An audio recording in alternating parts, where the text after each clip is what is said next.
Yes, guys, and welcome back to another episode of the TG podcast. And yes, today we have a good one for you people. The Arsenal have just beaten Liverpool. Yes, of course, yesterday by 3 goals to 1.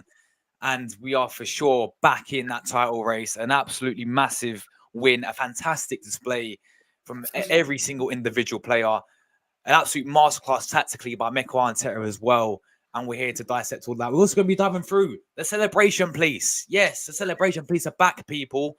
And clearly have a problem with Arsenal because it's not the first time we're talking about the celebration police. We're talking about injury concerns as well. Partey, once again, picked up an injury.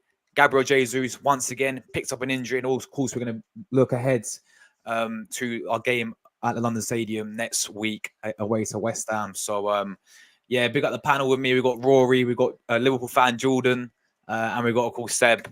How you guys doing, man? I'll ask Arsenal fans first. How are Arsenal fans doing? Yeah, I'm doing good, man. Nice to finally get one over them lot. They're giving it all the mouth all week, and it's nice to get another victory against them lot. So it honestly feels like we've just beaten Tottenham in the North London derby. That's how it feels like, just because of the whole build-up side of things. No, for sure. Seb, you was at the game, man. How's the atmosphere? Seb, you're muted, mate. Yeah, Seb, you're muted. Sorry. It was the best we've seen all season. It was properly rocking. It was incredible. The fans are right behind the team all season. I mean, all game. It was just brilliant to watch. And it was such a great performance. They're definitely the best all season. It's brilliant. And now back in the title race. Yeah, I'd love to see that, man. Jordan, as a Liverpool fan, have you calmed down from yesterday, guys? If you didn't see the stream yesterday, bro, he came on. He had the funniest rant ever. Yeah, Roy was just smoking the Jordan pack and the Liverpool pack. It was jokes. And I loved it. He was blaming it on Darwin Núñez. Like, Darwin Núñez came from the bench. He had half an hour to do something. It's like, it's all Núñez' fault. Jordan, how you doing, man? Yeah, I'm good. I'm good. Trying to recover. Before the weekend game against Burnley at home, trying to bounce back. Indeed. So yeah. Okay. You've calmed down a little bit, man. No, but big up. Thanks coming on as always, Jordan, man. I really do appreciate it. Big up Rory and Steph for coming on as well. Big up the chat as well, guys. Leave your opinions down below. We'll go through you guys' comments as well. But let's just get right into it, man. Let's get right into it. Of course, massive win against Liverpool at the Emirates. For me, this is the best I saw Arsenal play this season. And yeah, I've just thought from minute one, I loved the just the way how he went into the game. Our attitude. We wanted it more than them. Just everything.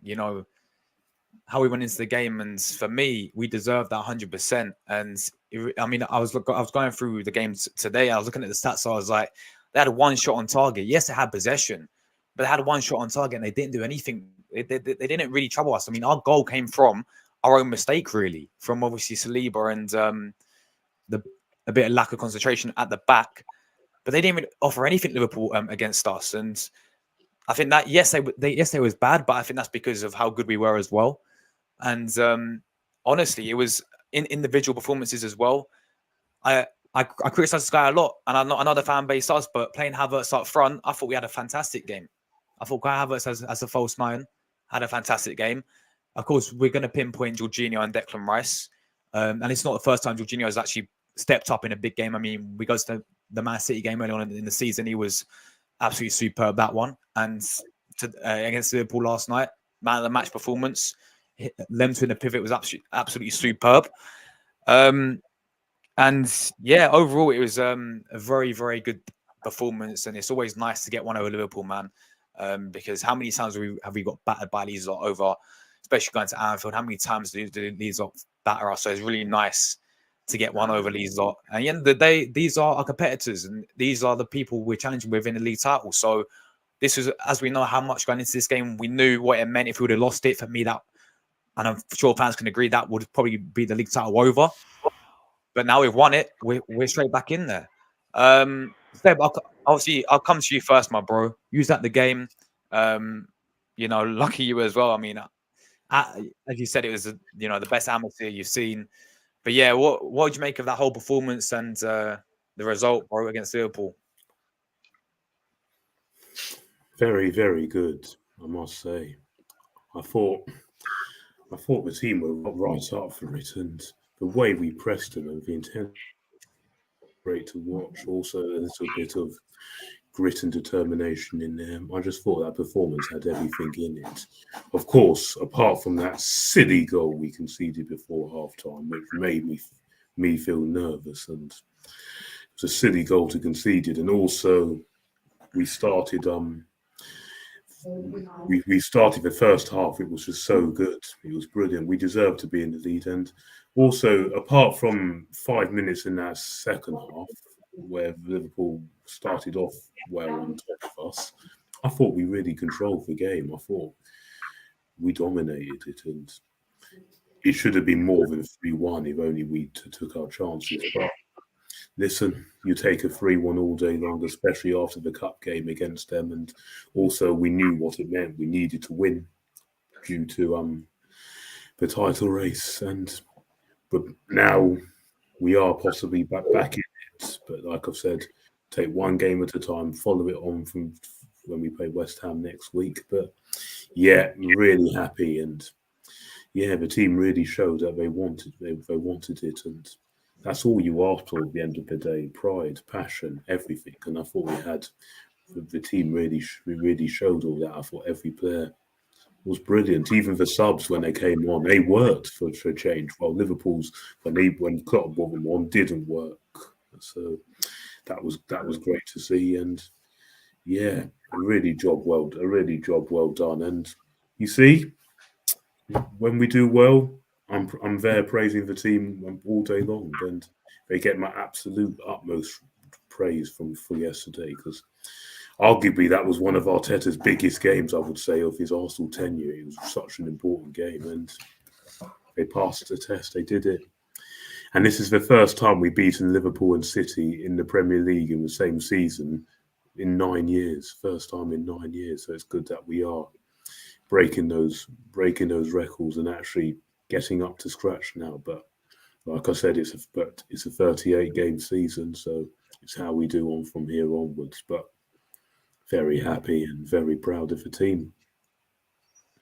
No, 100%, Seb, 100%. And it's kind of funny because, look, the last time I said to this guy, I said to this you backstage, the last time we obviously came on the podcast, we lost to Fulham. And the whole narrative was just so different compared to now. It just shows you after 3 games that we've won. I mean, that the bye trip as well. It's kind of helped us a little bit. Definitely. It's all about obviously kicking on from this, because let's be real. I mean, we will talk about the West Ham game later on, but if we obviously go to West Ham and end up losing, then this result is going to mean nothing. Let's be real with it. So we have to go and keep it consistent. But Seb, some individual performances for you, man. What players sort of stood out in the game for you?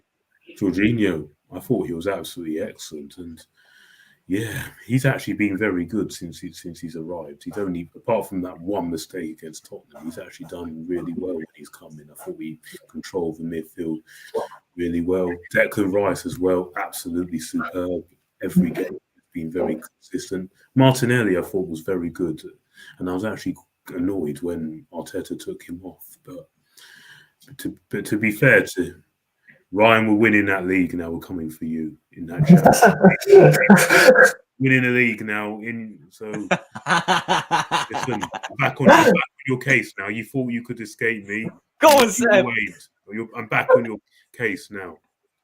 And we're back in it. We've beaten you guys. We've beaten Liverpool. Now we're going to beat you at the Etihad and overtake you. And Brentford take points off you tonight. Come on. Anyway, back to that. Yeah, very happy. And and Trossard, that goal, excellent, superb goal. But yeah, I thought there was some great. Ben White, I thought, had an excellent game as well. I thought he was very good. I just think it was just simply one moment of misconcentration and communication from Saliba, Raya, and Gabriel that got us into trouble and a bit of a scare. But apart from that, I really can't fault the team. I really can't. But Jorginho, rightfully man of the match, and followed by Declan Rice, a close second, but very well done from the team. Yeah, I thought even some of the subs from Arteta as well. Fantastic. Kivior as well. I thought he was so good when he came was on, good. Yeah, he was really good. Very good. Yeah. Obviously, Trossard coming on and getting the goal. Nelson looked alright when he came on. I thought everything from Arteta was spot on, man. And look, we've all criticised him, but we can also sit here and give credit where credit is due. And honestly, he got everything spot on against Liverpool. The tactics, the way how we set up. I mean, defensive shape was superb. The team selection in the end was superb. I mean, I was like, Havertz up front. I wasn't too keen on that, but he proved me wrong in the game, and he was absolutely superb, I thought. And as I said, Arteta's subs, bringing on Kivior at half-time, sort of learned from his mistakes from keeping Zinchenko on for too long. We saw how that works when we play against Liverpool. Kivior came on and was absolutely excellent. Trossard coming on and wrapping up the game. So, yeah, we're taking that all day long, man, and absolutely buzzing. It's a game we had to win, and they did. Yeah, this is what we expect, and this is what we love to see as well. I'm gonna come to you, Rory, bro. Obviously, I know you came on my match reaction, but what are you saying, man, about this? Obviously, this win, this result. Talk about some individual performances as well, like the tactics, all that stuff, man.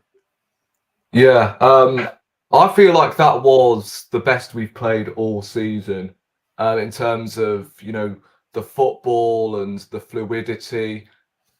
I felt like we had the vibes from last season again. The Emirates was rocking, and the football, as I said, was exquisite. It was so good to watch. And the only thing I will say is we have to stop conceding silly goals at home, because it's becoming a trend now.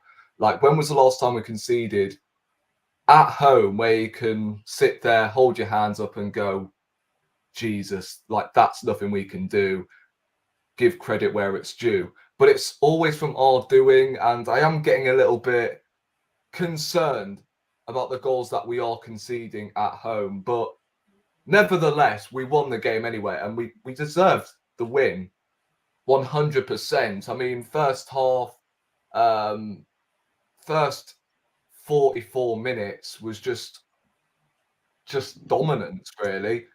And then obviously Liverpool get their only chance and they put it away. And I'm like, how the fuck are we level with these lot?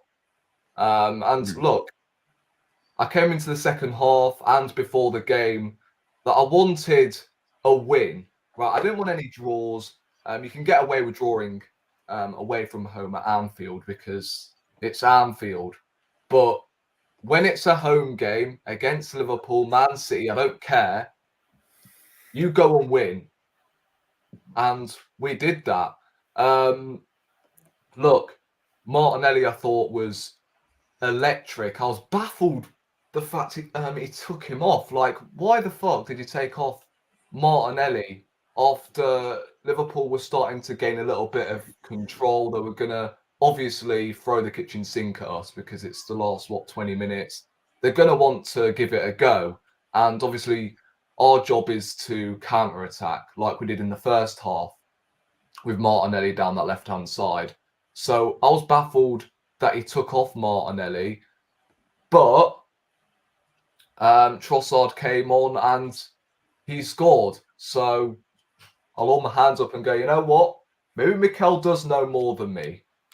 So, look, Rice and Jorginho were just sublime in midfield. And look, although I don't entirely rate Jorginho, I've got to hold my hands up and go, you know what?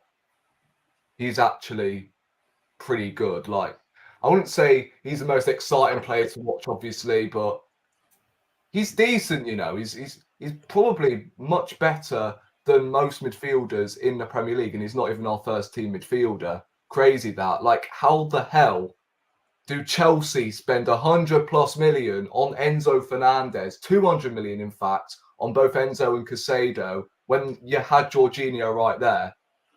I don't get it. And look, Jorginho, as you said, Josh, he turned up against Man City early on in the season, Yeah. and I think experience really does help to obviously see through these big games and pick up victories. I thought Kai Havertz had a really good game up top.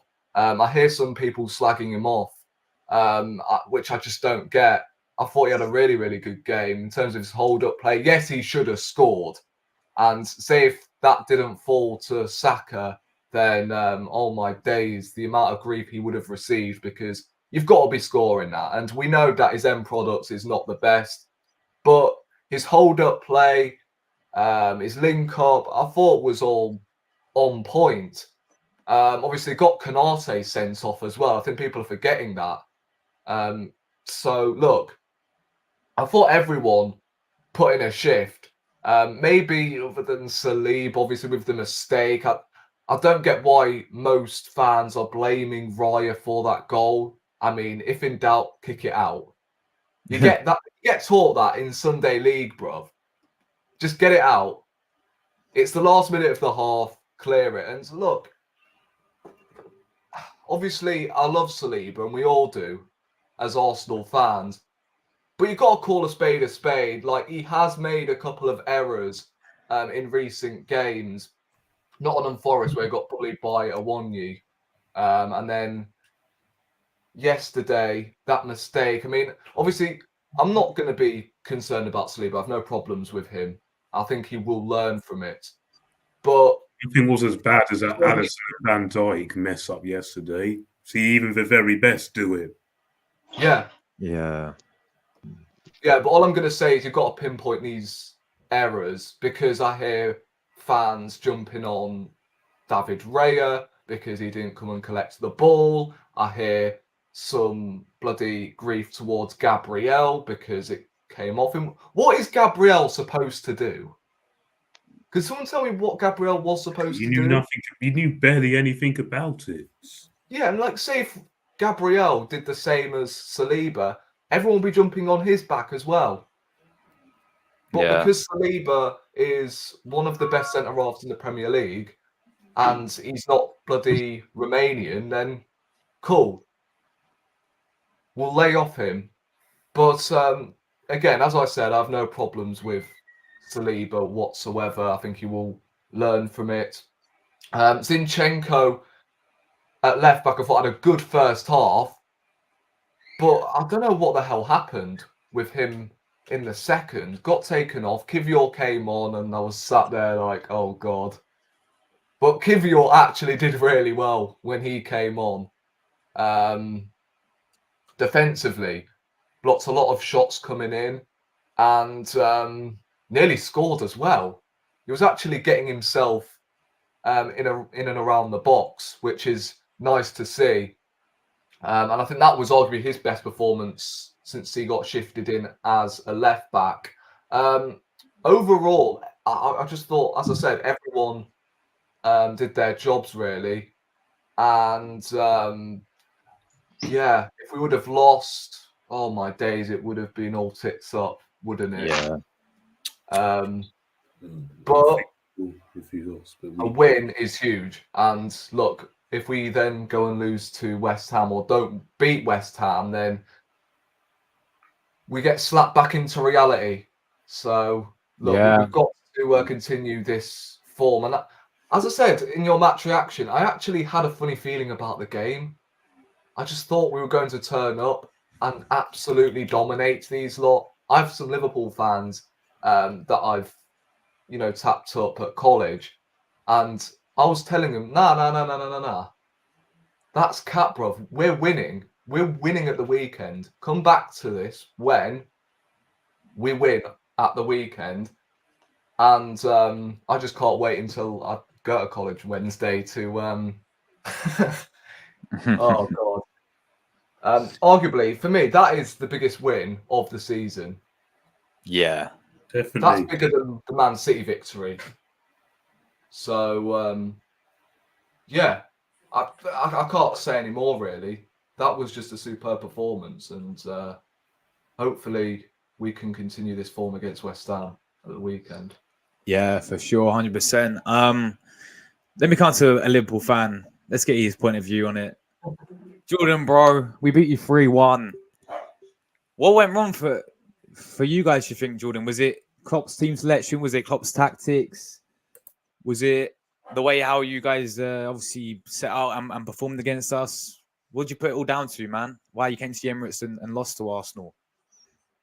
When you know, never saw this coming. Ali have a person. Man just He's gone. disconnected. Oh, wow. What did he do? Did he just dip? Man just went Allison of all people and it just dipped. Oh my days. Wow. Oh, Wow. Why is he just gone, man? Jordan, man. Oh, poor guy, man. Hopefully he comes back. But yeah. But before he comes back, guys, just go in. Oh my god, right. He's asked for a link again. 1 second. Let me just drop this link in for Jordan. Man just dips. Oh, guys, let's see if he's got a different opinion to what he said yesterday. Because yesterday he was talking about Darwin Núñez, yeah, about he's the real reason why. He had a mad rant about it as well. It's calling him shit and everything. So let's see. By the way, guys, big up everyone in the chat. Let me just say big up to everyone who's locked in today. Big up to Static. Big up There's to some nice people in there. There's some nice people in there today for a change. Yeah. Big up the chat. We've got Optics. Big up Shoeman.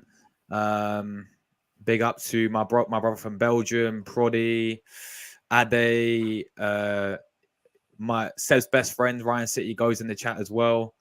by the way, have you seen that City have signed bloody Savio from Girona? Have they? Yeah, Well, they have. Yeah. Yeah, That's come out of the blue. There we go. All right, he's back. Jordan, over to you, man. What went wrong for Liverpool against Arsenal, do you think? This club is shit. You don't watch him, you know. Darwin up to play again. Allison, no one see him not goal. Fairchild, bench. Or sell him. You're shit. The worst player ever see. Big up to Alexis.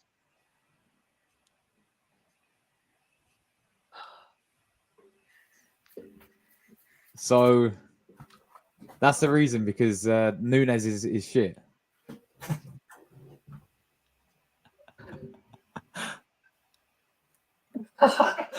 He's got no words. He's Awkward speechless. silence. He's speechless. Wow. He doesn't know what to say. Jordan's speechless. Wow. Jordan, do you expect how Arsenal played against you lot? No, look, no. Darwin was injured. I thought he should have never been played yesterday. He should have never been in the team. He should have been left. Allison, Virgil, mistake. The guy deserves to beat us. This is the worst performance I ever watched this club play before. Clap. I'm happy you're leaving. Bring Shabby come, please. Shabby dance or come. Jordan, you're still top of the league. It's still top. All that. None of them didn't score. None of them. Mark didn't score. Ryan didn't score. We never have Salah. And none of them no play. Didn't score. Big up to Gabriel Magalhaes. Thank you for the goal, Gabriel Magalhaes. But oh my days. Jordan, what do you make of Arsenal's performance as a Liverpool fan? GG. Well, despite we beating the guys in the FA Cup, gonna come back and beat us. Revenge. I didn't know say it was gonna come. I didn't know Gabriel Martinez was gonna cook Trent. I didn't know. And Saka, brilliant goal. Trossard, we know Jordan, how many times did Martinelli cook Trent? Every single time we play you, innit? every single year. Yeah, every single year. He always cooks Trent Alexander-Arnold, bro. Every single year, man. You're German, Kai Havertz as well, Jordan, bro. We never score. Why never score? He should have No, scored too. but he had a good game. Yeah, big up team. Should have played my left back.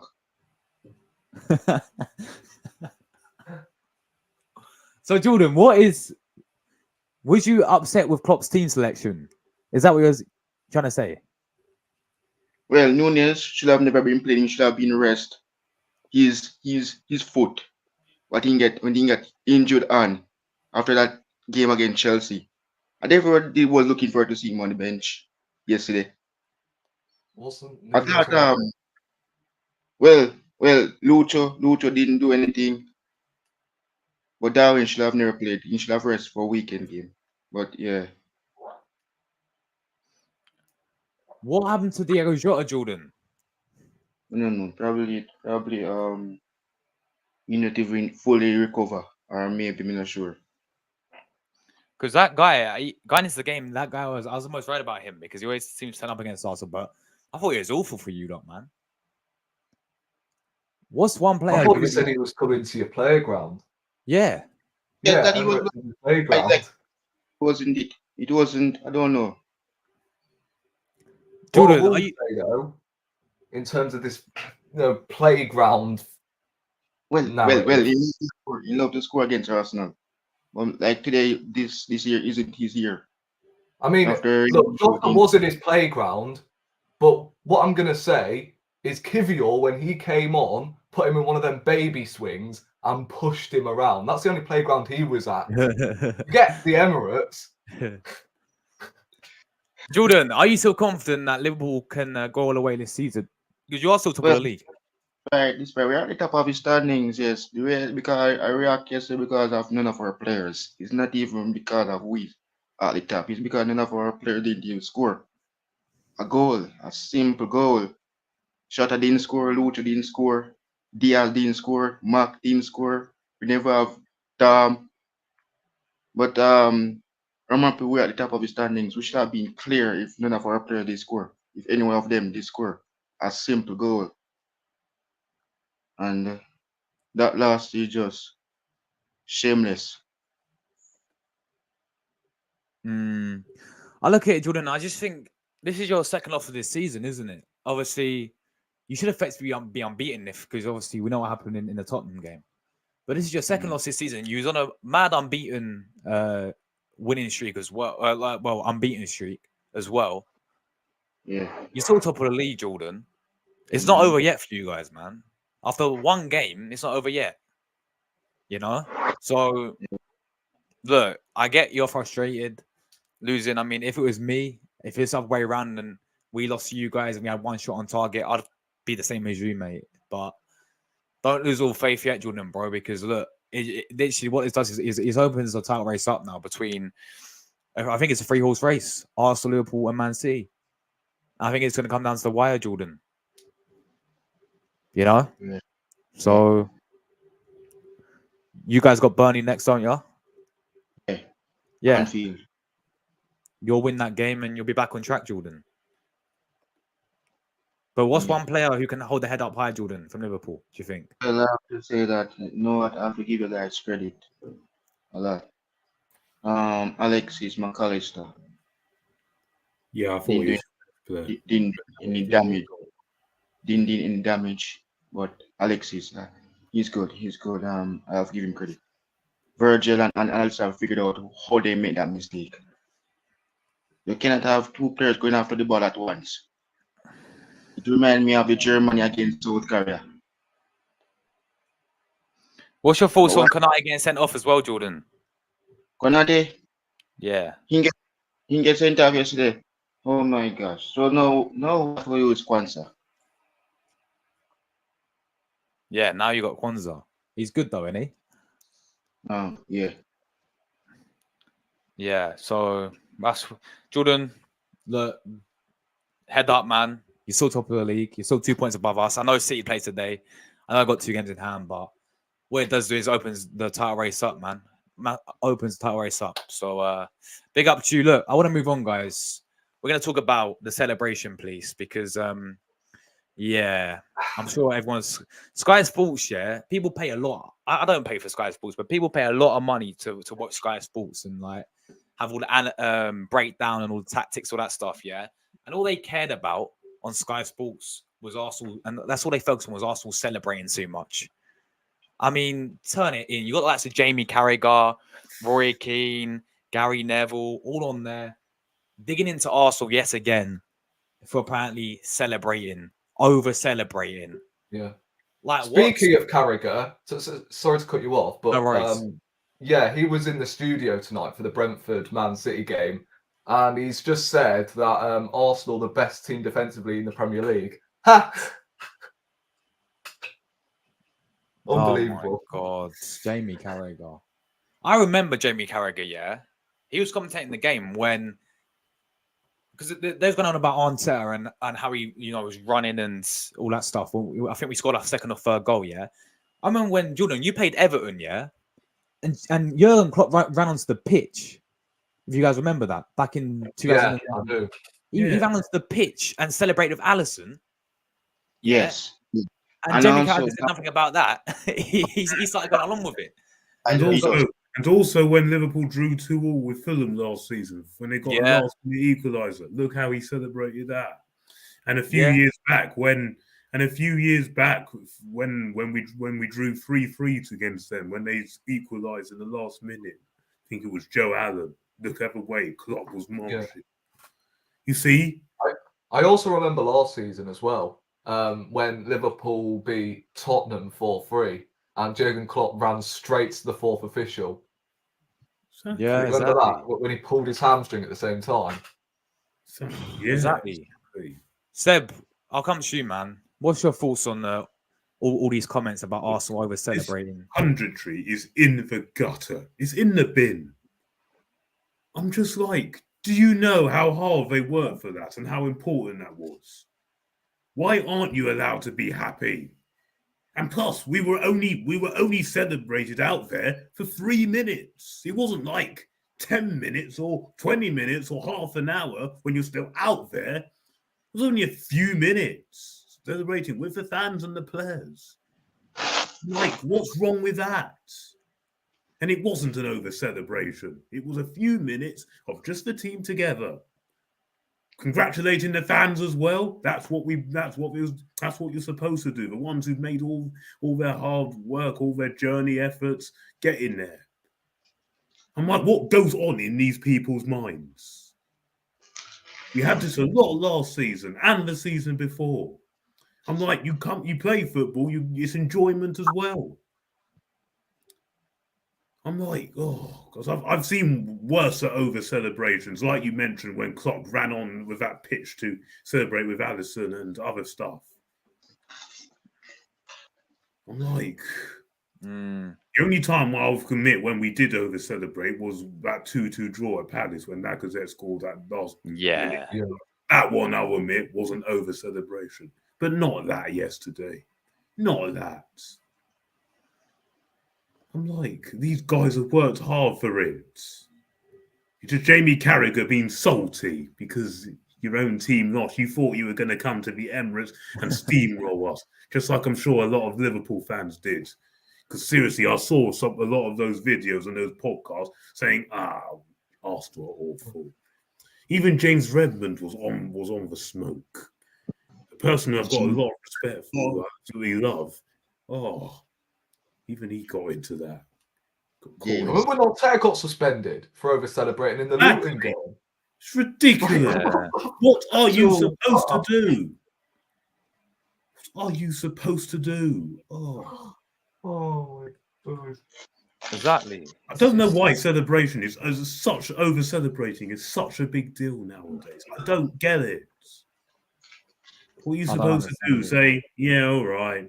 Good win, 3 points. Okay, on to the next. No, you can't be happy about your victories. This is like our biggest game this season so far. Our biggest win this season so far. I bet any money they were ready to cuss us because they thought they were going to lose. They were ready. Yeah. Did you see what the crap they gave Arteta after Newcastle for saying it how it is? Exactly. Never done it to other managers who've gone in worse. Never done it with other managers. Facts. I'm Absolute like, facts. it's definitely an agenda of bias. There is definitely. And if people disagree, they're lying. Yeah, that's facts. Absolute facts, Seb. Rory, what's your thoughts on Arsenal apparently over celebrating too much and what these pundits and the mainstream media is saying about this, man? I find it funny, to be honest. Although, look, it's been going on for how long now? And although it's funny to me, it's just getting boring now. Jamie Carragher this time. Obviously, we've brought up Gary Neville's name how many times now? Well, I called him Gary Neville will manage another club again because bro got sacked at Valencia after losing, 12 games in a row. Like, that's worse than Troy Deeney, no? At Forest Green. So shut the fuck up. Yeah. Honest to God, this is the same guy that got fined, £5,000, whatever it was. I can't remember at the top of my head for over celebrating. No. And this guy's the cheats to, just go down the tunnel for fuck's sake and take your win. It's all about, them not, what am I trying to say here? No, it's all about them getting back into the title race. That's what I was trying to say. It's ridiculous. And Jamie Carragher as well. You want to join in with the Barmy Army, don't you? Of course he does. Fucking melon. This guy isn't even Liverpool through and through. Bro played at Everton. He supported Everton back in his day. Bro does not have the audacity. He does not have the right to call us out for celebrating, a victory that could be huge going into a new season when this guy has won 0 Premier League trophies. He's won 0 Premier League trophies, yet he's lecturing others about, you shouldn't celebrate, these sort of victories, or do me a favour. Yeah, Gary Neville. I could go on about Gary Neville all night, but he's another one that was trying to measure. I think it was before Tottenham played Fulham, or I don't know. But he was literally measuring where the ball was, past the line. I can't remember at the top of my head, but he was trying to tell us, Arsenal fans, he was on a Sky show, and he was pretty much measuring, whether the ball went out of play or not, showing us, like, the rules of where the ball goes out of play and that. Like, what is going on? Why on earth is this Gary Neville always on to us? I never know. I could go on all day, so it's just I'm just lost for words. The amount of flipping grief we do receive from these pundits, the media as well. Like, the moment we do celebrate a win, it's always, you're not entitled to celebrating like you've just won the league. Like, the Premier League season is a 38-game season. I understand that, but you're allowed to celebrate a win nowadays. Like, Liverpool are up there challenging for the league title, right? We had the same grief when we celebrated the Man City victory in the Community Shield.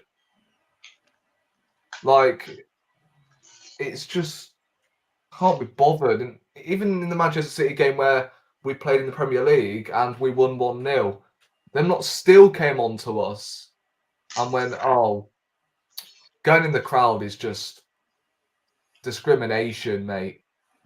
Also, De Zerbi, right? He can get away with sliding on the bloody technical area. Exactly. See, no one clocks all this. Exactly. Oh, my it's days. a joke. Well, Arteta gets suspended for celebrating. It's a joke.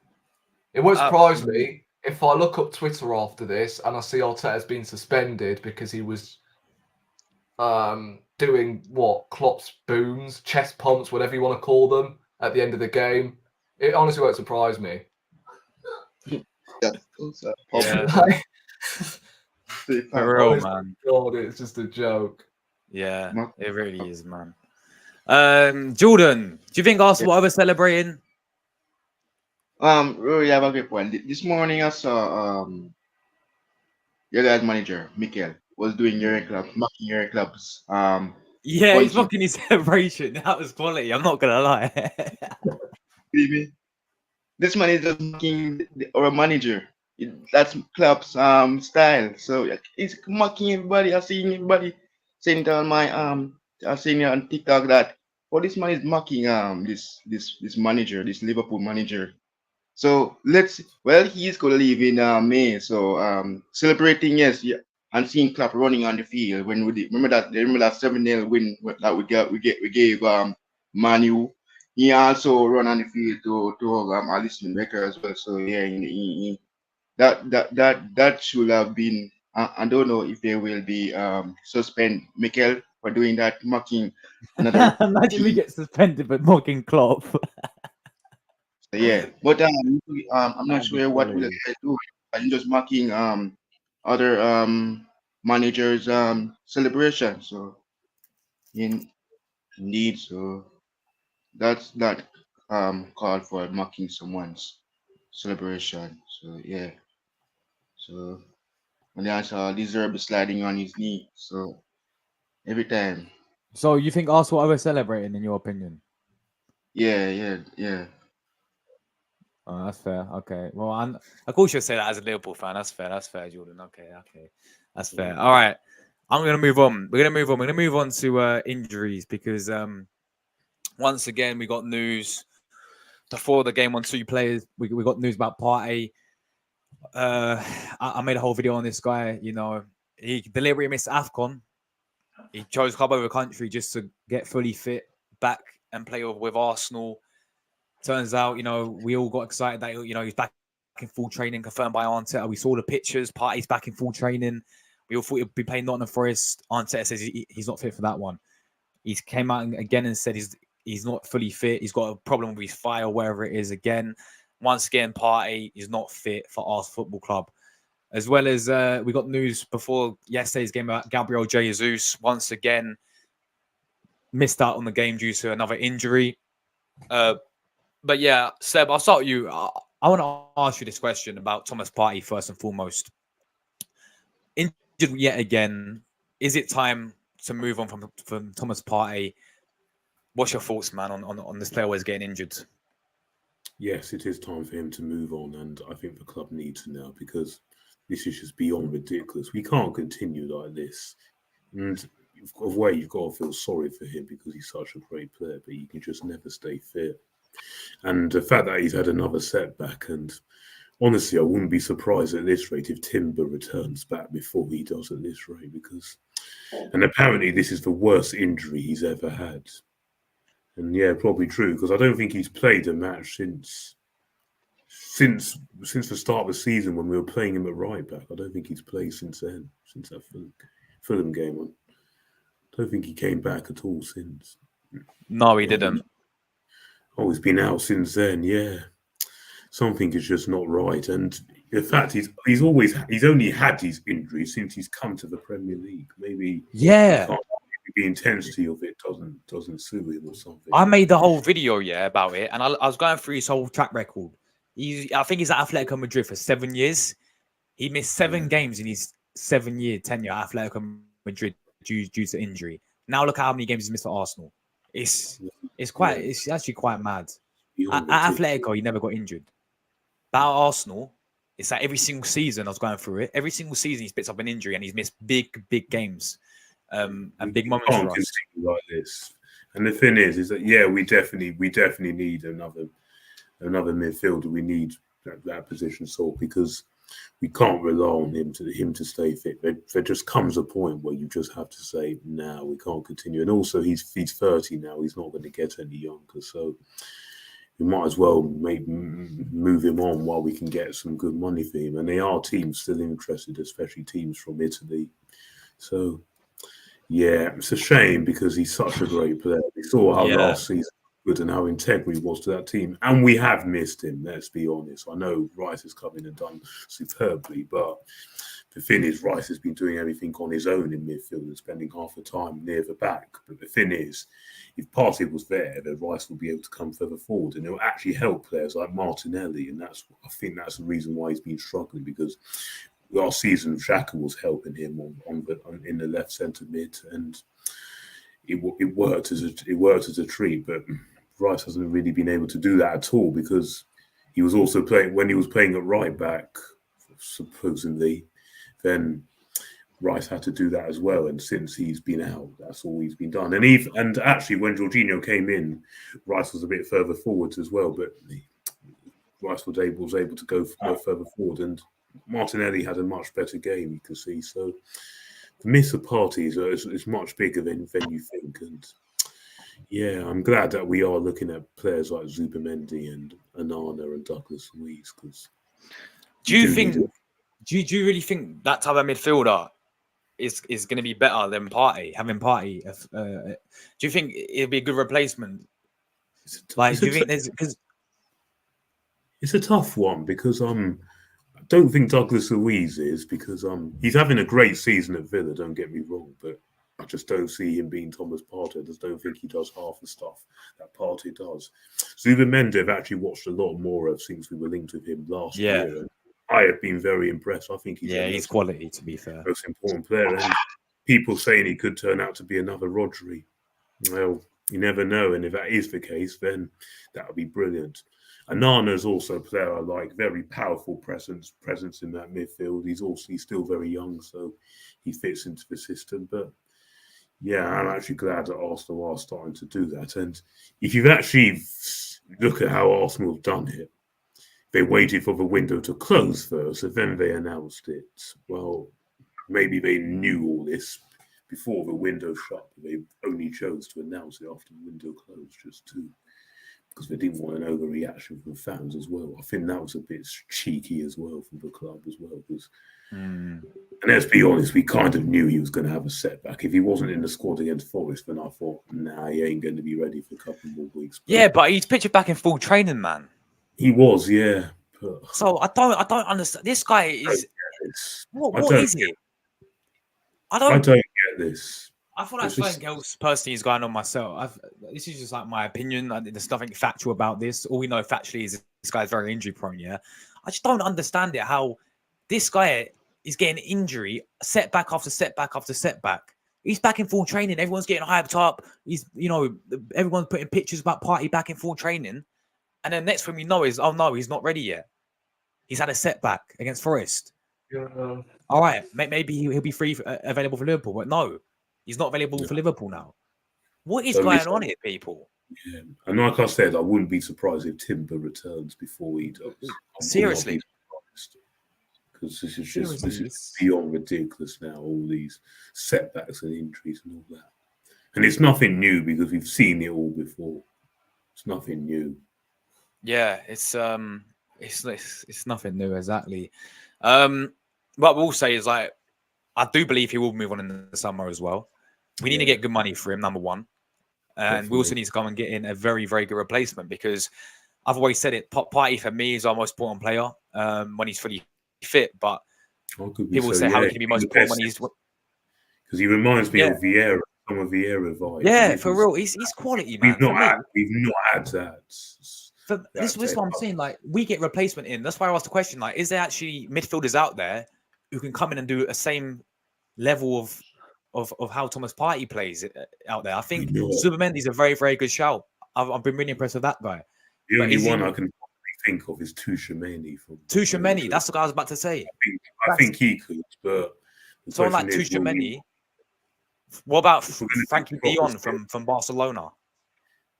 I don't think he's not Vieira type of player. He's a great player, but he's not. Yeah.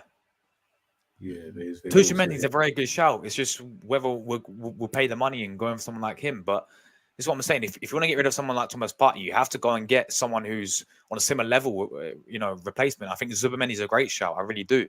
and him against Declan Rice, I think would be very, very good. I don't think Zubimendi's the same type of player. I think he's more deep line. I don't think he's he's more deep line. But he is a very, very good player who. Oh, he's quality. He's good. Ultimately elevate us as well. That's what we need. If we do get him, he will be able to adapt to the Prem quickly. And there's always a risk. Can you adapt to the Prem? Yeah. 100%. Great shout. I'll be more than happy if Zubimendi did come in. But the most important thing is we have to replace Partey now because we can't stay fit and we can't continue on like this. Yeah, so we won't get anywhere. Yeah. Rory, same question to you, man. Obviously, Partey out injured again. Is it time to move on for him in the summer? Do you think? I don't know. I've always wanted to see Thomas Partey like in and around the squad so we don't have to rely on him to pick up any more injuries.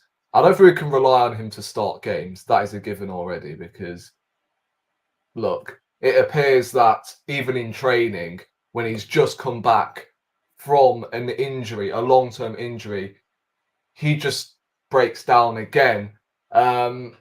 It's jarring because he's been one of my favourite players since he walked through the door, and it's just a shame that it's gonna ending like this. I mean, maybe it is a case of him playing as a right back at the start of the season because he had to cover two positions, and we knew beforehand that he is very injury prone, and maybe that has caught up with him. He is 30 now.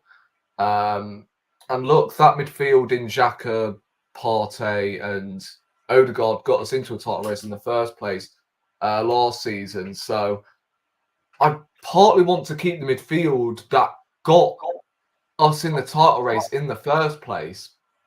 And I know we are in a title race at the moment with City and Liverpool as we're speaking without Partey.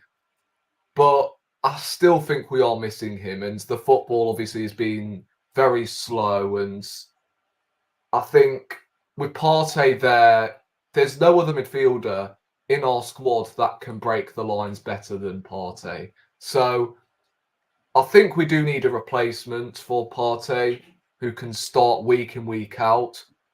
But I wouldn't mind seeing him next season as a squad player. Someone who can bring on in the last, 15 minutes to salvage the points. And look, we do need a squad after all. And to compete on all four fronts every season, we're going to need, really good players in every position. So I think, look, I can see Partey leaving in the summer. I think Arteta has made it very clear. But if this was me, I would keep him as a squad player so he's not relied on, picking up them niggles here and there, and use him as just a squad player to step in to the cup competitions and maybe start in some Premier League games every now and again. So that's what I'd do with Thomas Partey, to be honest. I'd keep him for maybe one more season, but as a squad player, if that makes sense. Yeah, no, that's fair, bro. Yeah. I think I'm with you, really. I don't want to see this guy leave, to be honest, because I think when the guy's fully fit, he's just, as I said, he's the most important player, man. He's one of the best midfielders in the Premier League for me. Yeah, but also this summer he'll be into the last year of his contract. That's true as well, man. So there is also that. Because that's very, very true. I don't think there's another Partey available, to be honest. That's that's my point as well. Like, other than someone like Tchouaméni from Real Madrid, someone like who's actually elite, but we ain't really gonna get Tchouaméni in the summer when we're gonna focus on a striker ideally and pay big money for a striker, are we? Oh no, it's not gonna work. It's not gonna work. What I'm saying. Getting someone like Zubimendi will come back in. The thing with Zubimendi, he's got a 50 mil release clause. That'd be the ideal option. Yeah, 53 million. Yeah, 53 mil. There we go. That'd be the ideal option, and then you get the big striker on top of that as well. I reckon in the summer. Yeah, but splashing, because I saw it. I think last summer Madrid wanted about 100 mil, over 100 mil for Tchouaméni. Don't get me wrong, he's a quality player, man. And yeah, that would be a very, very good signing. But it's not going to happen in the summer when we're going to need to go and splash big on a striker as well. But someone like Zubimendi, 53 million release clause, I think will be the ideal option personally. But look, him coming in, it will elevate us. But I agree. I don't think there's many. That just shows how good Partey is, man. I think he's got to be one of the best in midfielders in the Premier League, in my opinion. You know, when he's fully fit, it's just this guy can never say fit. He's made of glass, and it is what it is. People, Jordan, what do you think? Do you think Arsenal should move on from Partey in the summer? Yeah, Dutch many. Right? I was watching him for Real Madrid, so he's good. When Thomas Partey was at Atletico Madrid, I didn't see him got injured at Atletico Madrid. When he comes to Arsenal now, he's got injured. Yeah, so guy need to move on from Thomas Partey. So yeah, he's not staying fit. He's playing, and then suddenly a year he's out. Yeah, I think that's waiting to see what happens. I do see him leaving as well, even though I don't want him to. I do see the guy leaving in the summer. Another one who got injured though, guys. Gabriel Jesus once again missed out the game. Is he another one, Seb, which we cannot really rely on with us? He's always getting injured. Well, we can't rely on him to be the main striker, but I'm not like with him with Partey when I say sell. I don't don't sell him, but I just don't think he can be the main man because first of all, like you said, he never stays fit, and he even had these injury problems at Man City as well. Yeah, he had a lot of these. And secondly, as good as he is, and as much as I love him, he's not a prolific striker that can win you a title by yourselves. But yes, he's a very influential player that gets others involved in the game, and a very skillful and a very clever player. But injuries do let him down, and yeah, because don't forget, this happened before Liverpool in the FA Cup as well. We found out on the day that he was out. So, and we're going to need him if we want to win things. We're going to need him. We're going to need these players, and he's still a great player for to have around the squad and to have in the squad, but. Yeah, again, he's unreliable to stay fit. He's had quite a few setbacks this year. He had one at the start of the season. He had one after Seville. He had one against Liverpool in the cup, and now he's had one again. He's had at least 4 setbacks this year, and last year he had a long-term knee injury. And at City, he's had setbacks and time again, but. Yeah, it's a shame with him because he's such a good player, but he's not someone I'd be looking to move on anytime soon. If there was a striker I would move on, it's Eddie, 100%. 100% agree. Yeah, agreed. I think this just proves that we need someone who can. What's the word I'm looking for? Stay fit. Yeah, but this proves that we need another striker to really. I think. Someone who can occupy Jesus. You know, like I don't want him. I agree. Like, he can't stay fit. We can't rely on him in terms of week in, week out type of player. But he's a quality player, man. Everything he brings to Arsenal is quality. Apart from obviously, he's not a clinical goal scorer for me. But everything else he does is quality. Yeah. So I just think we need another striker there who can get you there. You know, the goals for me. So, but yeah, Rory, bro, what's your thoughts on Jesus getting obviously injured again, man? I can't lie. Again, this one came out of the blue, didn't it? Apparently, I was hearing that he suffered the knock before we played Nottingham Forest, yet he still played. I don't think it's as serious as obviously the Thomas Partey injury. Otta has already made things clear that he's, should be back. West Ham, I'm presuming. But yeah, I wouldn't sell Jesus in the summer. I've always said, though, that I want to see him out wide. I kind of want us to use him as a wide player in the near future so he can fight for that spot with Saka because, let's be honest, we have no one. to fight for Saka's spot. And I think Jesus, the attributes he brings to Arsenal and link up, I think he is the guy that can probably challenge Saka, and then you buy in a Tony and Osimhen in the summer.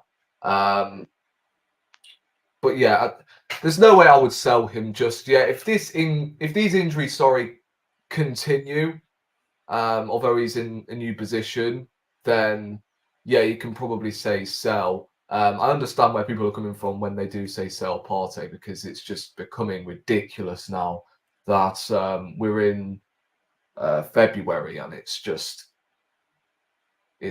rinse, flip, and repeat. So look, I think Jesus this season,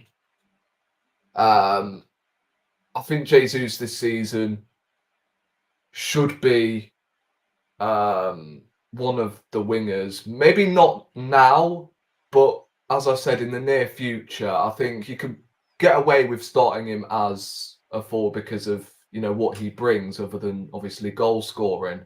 But I think next season, especially when we've got a full summer window to obviously prepare things, what we're going to do, what striker we're going to bring in, or just any essentials that we're really looking for. Obviously, a centre half is needed, a midfielder, and then obviously striker is the main priority. So to maybe save funds, you could maybe try Jesus out on the right, because I don't think we've tried that before. Maybe against City and Bournemouth was the only time we actually played him out wide, and he looked good, to be honest. So I think Jesus should be playing a lot more out wide going into next season. Obviously, we're not good enough to rely on Nketiah or maybe even Trossard up front. Although I do prefer Trossard through the middle, don't get me wrong. He is, out of the three, the most clinical. But a striker's definitely on the cards, and Jesus can obviously do what he does best. Out wide, he'll be, of course, more comfortable to play on the right or the left. And he'll be, all in all, a great impact player. So, yeah, I would not sell him in the summer, obviously. But if these injuries do continue, then maybe you can say sell in the near future. But right now, there's no way I'll sell him, because we do look more threatening whenever he is on the pitch. So, no, I agree, man. Yeah, you made some good points. Guys, let's move on to the final topic. We've got West Ham away next, London Stadium. Now, these lot have done us twice this season already. Carabao Cup, they beat us very convincingly. Emirates, they beat us pretty convincingly. I mean, I know we had about 30 shots, but it could have been worse. I mean, they had a penalty they missed as well, and it could have been 3-0, and that would look horrible. Anyway, still losing 2-0 to them. We know what happened last season as well at West Ham. We went 2-0 up, we capitulated, and it was 2-2 draw. We have to obviously win this game and keep this good form up. It'll be 4 wins in a row if we do beat West Ham on Sunday. They're going through a pretty rough patch ever since we obviously beat them. They've not been playing that well, and they've been having some poor results, inconsistent results. But it'll be a pretty tough game. And yeah, I'll come to you, Seb. How are you feeling going to this game away at London Stadium on Sunday? I'm not going to lie, nervous, because like you said, West Ham have beaten us twice this season, and last year as well. Let's not forget what they did to us. They played a part in why we didn't win the league. And plus, first of all, I am actually very glad that we've got a whole week's rest before that game, because trust me, that performance will take a lot out of the players. Just like we saw when we got that hard-fought draw at Anfield, look how much it took out of the players there. And then against West Ham, we looked jaded, especially going forwards. No wonder why we couldn't break them down. And performances like that do that. But yeah, it's now a game. It's a game we have to win. And I honestly think that game will decide whether we really are back in the title race or whether that was just a good result. Because like you said, it's all good beating Liverpool, and well done to the team for that. But you've got to follow it on, and you've got to back it up. And these are the games that we've been struggling on. Is these type of teams away from home. Like we lost to Villa, we lost to Newcastle, we lost to Fulham, and now we've got West Ham. And it's these type of games is where we really will be tested, and how we can turn up. And West Ham, they haven't exactly been doing that well. They are a good side, but they haven't actually been doing that well. Like they're going to be without Paqueta. Paqueta's going to be out. They've been playing Kudos mainly on the left. So, and don't forget, teams have actually smashed them this season. I remember Fulham beat them 5-0. Didn't someone else give them a tonking? United beat them 3-0. Yeah, United beat them 3-0. Someone else gave them a tonking not long ago. I know Fulham did. Yeah, Fulham battered them. Aston Villa beat They them lost to Everton as well. 5-1 as well. Exactly. See, so there you go. There's no reason why we should not be going. Well, we should not be going there and getting 3 points. There's no reason.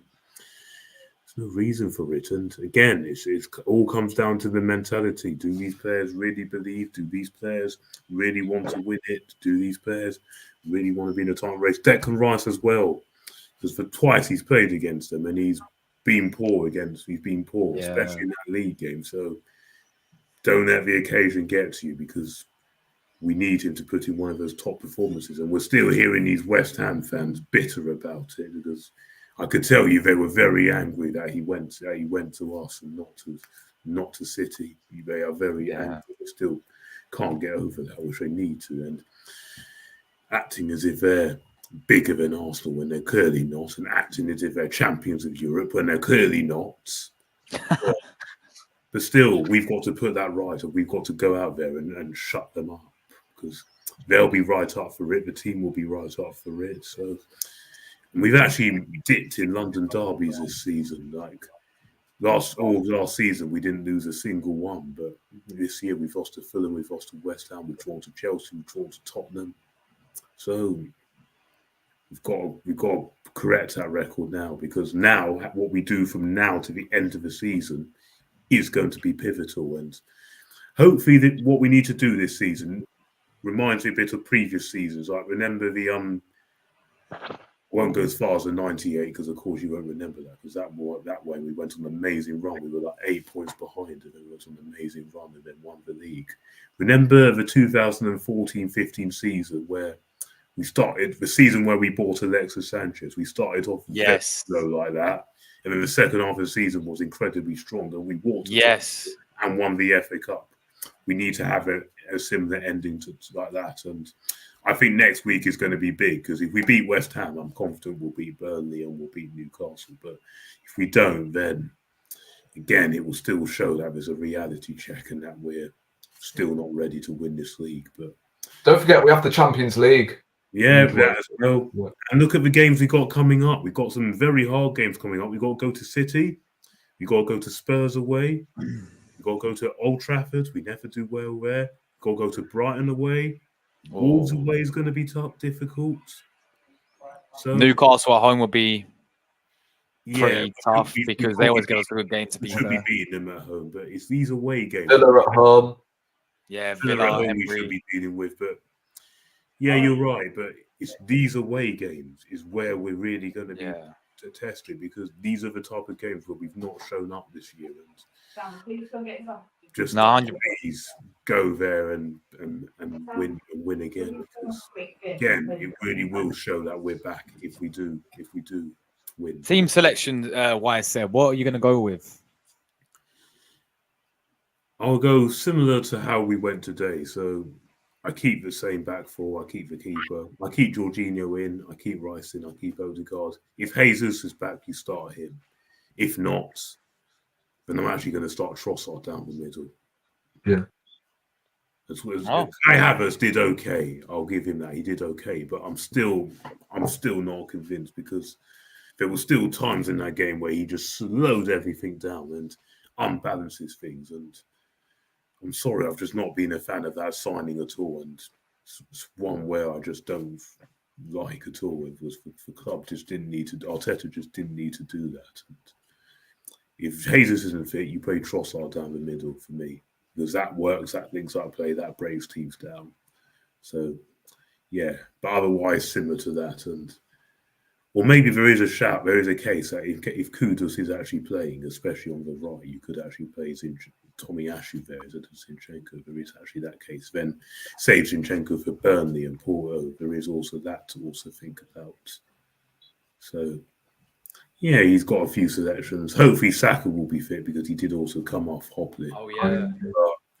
He usually pulls through, so hopefully it'll be the same again. If not, then we have to give Reece Nelson a go. Because he actually looked all right when he came on, so maybe give him a go. But he'll be a miss, Saka, if he's not playing. But yeah. Just don't be too predictable like we were last time. Just be unpredictable, and then we'll be fine, I reckon. But the team have, again, mentality problem, have to show that they want it. It's a big game, massive game. Yeah, absolutely massive game indeed. Before I come to Rory, Jordan, bro, let me come to you as a Liverpool fan. West Ham Arsenal, how do you see this one going, man? Yes. Declan Rice against former club. This will be epic indeed. Mohamed Kudus, very deadly indeed. And also remember Gerard Bowen is in the team, so that would be a tricky one. James Ward-Prowse is very deadly with free kicks, so that would be an epic one. And I hope you guys beat West Ham United indeed, because that team lost yesterday 3-0 to Man United was shocking indeed. And big up to United for winning that game as well at Old Trafford. But the guys need to beat this West Ham United team. It's a London derby. The guys need to win. Declan Rice against former club. Epic match on Sunday. So wish you guys all the best against West Ham. Watch out for Kudus and Bowen especially. So yeah, Ghana and England. So yeah, How those do you think two. Arsenal should set up, Jordan? Should we go with Trossard up front? Should we go with Havertz? Should we go with Eddie and Nketiah up front? Oh my god. That goal that Trossard scored against us. Start Trossard. He's good. Great goal from him yesterday. Start him. He's good. Yeah. Start Trossard. Not Yeah. Eddie. Eddie didn't come on the field yesterday, but Trossard changed the game and win it for you guys yesterday. So Who's better, Jordan? Eddie and Nketiah or Darwin Núñez? Bro, for me, I'll go with Trossard. That's real. Man's completely avoided the question. Yeah, he's put Archie with Brighton. I know he's at Arsenal. Yeah, he's good, man. Yeah, he's very, very good, man. But yeah, Rory, bro, how are you feeling going to this West Ham game at London Stadium? And also, what be your team selection as well? Yeah, I mean, for these games especially, I usually do get nervous. It's typically the big games that I'm confident for, but these sort of games, London derbies, I always get really nervous. As much as it is for beating Liverpool, and yeah, that's brilliant. If we then go and lose to West Ham, it's pretty much one step forward and two steps back. So we've got to beat West Ham at the weekend. I think lineup again is going to be crucial. I don't see, many changes unless if we do have injuries. Obviously Saka going off, Zinchenko going off as well at half time, and Jesus is of course may not be available. So look, West Ham's going to be really, really difficult because it is a London derby away from home. Their fans are going to end up bragging on about Declan Rice, who's signed for a big club, all of that nonsense. We just have to put it right, and hopefully we actually get our revenge this time, like proper, because look, when we played West Ham in the reverse fixture at home, they didn't have any of their best centre halves playing. So this time out, they're not in the best of form. They've just been shattered by Man United. So look, anything could happen, man. Obviously, they've signed Calvin Phillips in midfield. Hasn't started off that well, but I'm sure he is going to gel in soon enough. I'm just nervous about the left back area. Like, I know Kivior did really well when he came on against Liverpool, but Kudus is arguably one of the most informed wingers in the Premier League. And, well, maybe not informed because obviously he's been at AFCON, but he's been one of the most exciting wingers to watch in the Premier League. And I don't know, let's be honest, Joe Gomez was playing as a right back against Kivior, so I'm not really exactly confident, to say the least, seeing, Zinchenko or Kivior up against Kudus, obviously Bowen as well. Look, it's going to be a difficult game, but we just have to learn our lesson from the last game against West Ham, because obviously we learn against Liverpool in the FA Cup fixture, we missed a load of chances. Yesterday, we took our chances and we played really well. So this weekend, I'm expecting the same sort of reaction. Obviously, we created chances against West Ham, just couldn't finish them, and we lost 2-0 on the night. So, look, I'm expecting this weekend for a strong lineup. As I said, other than the injuries aside, it's going to be interesting. Again, the lineup, but I'm assuming it is going to be the same lineup as Liverpool. So, I think in goal, Raya, right back, Ben White. By the way, I forgot to mention about Ben White. Yeah, you heard me last year. I wanted him binned in the summer, but I've got to admit, he has played really well so far this year. I mean, I've got to give it to him. Like, I don't entirely rate Jorginho either, but I can actually hand them their flowers whenever they do play well and go, you know what? You've actually proved me wrong. Obviously, 3 games still. I'm not exactly changed my mind on Ben White yet, but he's actually done okay recently. Yeah, Rory, just sorry to cut you off. Brentford have scored. Yeah, 1-0 Yes. Brentford. Yeah. Mate, did you see the goal? Look, mate, look. This is why I want Tony, man. Look what he does to look what he does to Ake. Putties him off the ball. Mopai runs through. 1-0 Mopai. Wow. Wow. Is that what? 3 goals in 3 games? 3 goals in 4? I don't know. Josh, I was going to tell you, bro, that Brentford scored. Oh, no, Mopai scored. Yeah, but look, it all came from Tony, man. Tony completely blocks out, I think it was Ake, and then that allowed the space, and then Mopai just brought through one-on-one. What's going on? Like, Richarlison's on form, flipping Hoyland's on form, Mopai, like, all 3 of them are on job. Like, the world is actually ending. Mopai. What's going on? Mopai, yeah, Mopai, whatever his name is. Mopai, that's how I once said. Mopai. Morpy, you're a disgrace, and I hope Brighton get relegated. Morpy, you're a disgrace, and I hope Brighton get relegated. I loved how Expressions tried to do it on the Best of Enemies last time. Oh, that was so funny. Yeah. Brentford going to do it again, man. I still never forgive what he did to my keeper. Oh, I'll never forgive that. But to be fair, that did change the history of football, didn't it? It did. Emi Martinez and that. Well, yeah, it got him through. Yeah. If Lennon never got injured, I mean, he theoretically stopped France from winning the World Cup. And say if Lennon never got injured. You could actually say that. Yeah, you could say that. Yeah, he did actually. That did actually make Emi Martinez. Oh my God, Haaland just missed an absolute sitter. 1-on-1, completely fluffs it. Jesus. Oh my days! I'm gonna get minus FPL points. Unlucky Haaland. I was top in the first game week, and I've ended up bottom. How's that happened? Jesus. Oh, what's going on? Anyway, yeah, as you were saying, man. Yeah, what was I saying again? Was I going through the lineup? Yeah.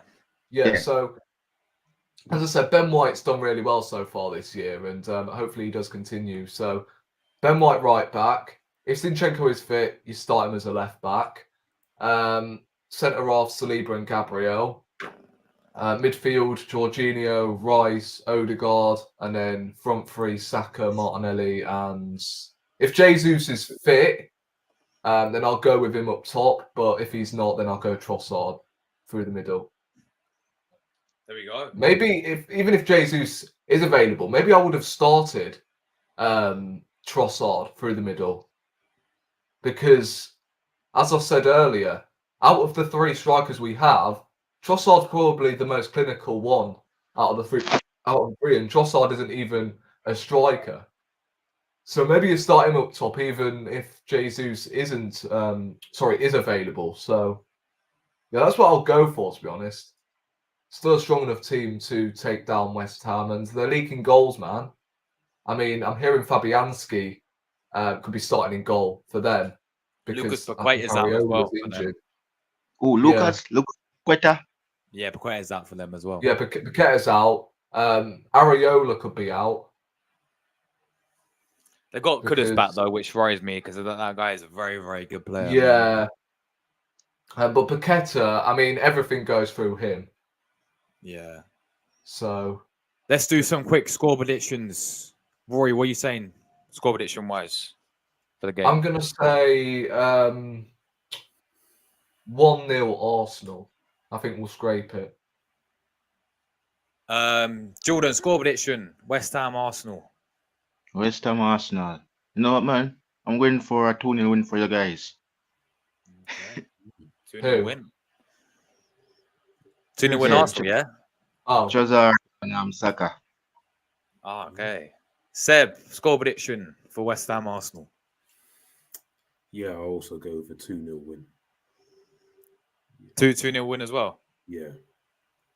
2-0 win. For me, what am I going to go with? I'm going to go. I'm going to just go with a 2. Oh, that's a good save. I'm going to go 2-1 Arsenal for me. For like we all concede, but be similar to the Forest game, I reckon. We'll put in a decent performance and get over the line and get the job done and get out there, get the 3 points. So 2-1 Arsenal for me, guys. That is the end of the pod, people. I hope we covered everything. Big everyone who tuned in today. I will be live probably later today as well because this game's entertaining. I might do a Brentford City review and reaction. Hopefully Brentford can hold on to this lead. So yeah, we'll be live, but I think it ends at like 10 something. So yeah, we'll be live then once again, people, to do that. And yeah, big everyone who tuned in today. Make sure you guys. Guys, I'm going to share this quickly. Yeah, go on, Seb. You know AGT, this Liverpool fan. Yeah. He was sharing the video. Remember when we were doing the speakers on the All or Nothing of the Anfields, trying to mock Oh, yeah. staff? oh yeah. I just replied to that 3-1. And then guess what he replied? And guess what he replied to me in return? You're trying to get blocked. Oh my days.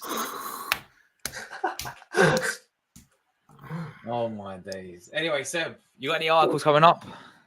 Well, yeah, hopefully. One was meant to be going out before the game this weekend, and it related everything to do with the Arteta and Klopp, where how they took over the club. It hasn't actually gone live yet, so I'm going to ask them to post that one up before I publish the next one. So hopefully they'll do it soon. It didn't actually go live last week. Yeah. You still doing your Instagram page? Oh yeah. Over 22,000. Yeah, every day. Wow, big up Seb, man. Guys, make sure you go and follow him on Instagram, Tallcastle FC. He's got about 22k followers now. He's smashing it there. There's everything posts on there. And yeah, make sure you go and follow him. Jordan, if you're not following him on Instagram, make sure you follow Seb on Instagram as well, bro. And big up coming on as always. Jordan, what are you coming up content-wise, my brother? What's coming up? Well, yeah, me Premier League game week 24 to do this week. Another Premier League podcast, my second podcast. I'll be talking about this game with the Arsenal fan Josh and a few West Ham fans indeed. And match reaction on Saturday for the Burnley game. We're gonna try to bounce back from that 3-1 defeat and up the Reds. But I hope Salah will be back for the Carabao Cup finals. And probably he might be in the starting lineup for Saturday game. So yeah, much action on the weekend. Premier League predictions and Premier League podcasts as well. So yeah, upgrades. But we're at top of the league. But I hope that Okay. this will be on Saturday. So yeah. Big up, Jordan, man. Rory, what about you, man? You got anything content-wise coming up? Yeah, there should be a video on the horizon. I haven't even started editing yet because obviously I've been uploading skits a lot more now. I uploaded one earlier, and before you roast my American accent, yes, my accents are just nah. They ain't my cup of tea, all right. So yeah. I'm never doing American accents again, man. It was flipping painful. I think I had to do like 5 takes. Yeah, I think there should be more skits on the horizon as well. I'm looking to obviously build my audience because they do actually get a ton of views. So I may just continue with them instead of doing match reactions for every single game. Wait, hold up. Oh my days, someone's unsubscribed. I have 1.18k. Nah. I'm swatting their house down. Oh, bro. Guys, Rory. I swear I had 1.18 like flipping. Oh, Come on, people. If you're not 1,000. subbed to Rory already, make sure you sub. Getting that 1.18 back again, people. Come on. 1.6, 1.16. Jordan, I mean, I thought you were going to tell me to bloody do an Prob- American accent. for Proddy fuck's sake. said I subscribed, apparently. So you should have a new subscriber. There we go. Big up to you, Proddy, man, for subscribing. Yeah, I thought you. I thought he was going to bloody tell me to do an American accent. I'm like, nah, I refuse. Wait, is that your new show? I haven't watched. Wait, should we watch it live? Because I've not even watched it Oh, yet. if we have to, if we have to. How can I share it? We'll get going shortly. I've got 1 second. Yeah, it's like 45 seconds anyway. Can you so- share your screen then? yeah. Do you Okay. think No if you share your screen? All right, I'll try and share my screen. Yeah. Here we go. Never thought I'd be doing this. Shit.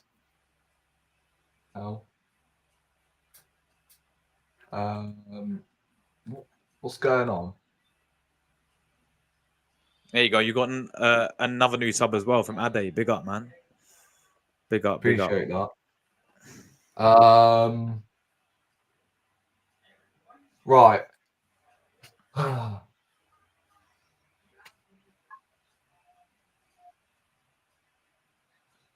Is my volume on? Check. So I'll just. Here we go. Yo, why are these dudes kicking the ball? Pick it up. What is it with these guys? They not know how to touch down. What is this? Where's my You're Don't mention watching this football one, in Martin. Britain, right? Not American football. Yeah. Of course I know what it is. Referee, the ball is too spherical. Spherical. You do realise the ball is supposed to be a sphere, right? Shut up, bro. I'm trying to watch the game. You better enjoy the game quietly, or else I'll kick your quarterback side out of this football ground. Oh, no, you wouldn't touch me, bro. I'm the best quarterback in my high school, so no one messes with me. Or pass me a lager to ram up his arse. Oh, fuck. Look where these dudes getting the ball. Pick it up. Oh, my days. That's quality, man. I'm not gonna lie. No, that ain't even too bad. That American accent's not even that bad, to be fair. Is it still playing in the background? Let me just pause that. But yeah, guys, we're getting out of it. I'll be back 10 p.m. with a match reaction to the game. Brentford and City. City. What's that? City. Is that Yeah. Jordan? One Kuma call up after them. Yeah. All right. Big up, man. We're getting out of it, guys. Thanks for tuning in. See you later tonight. Come on, the Gunners, as always. What's Come a on, win? you That was. Gunners.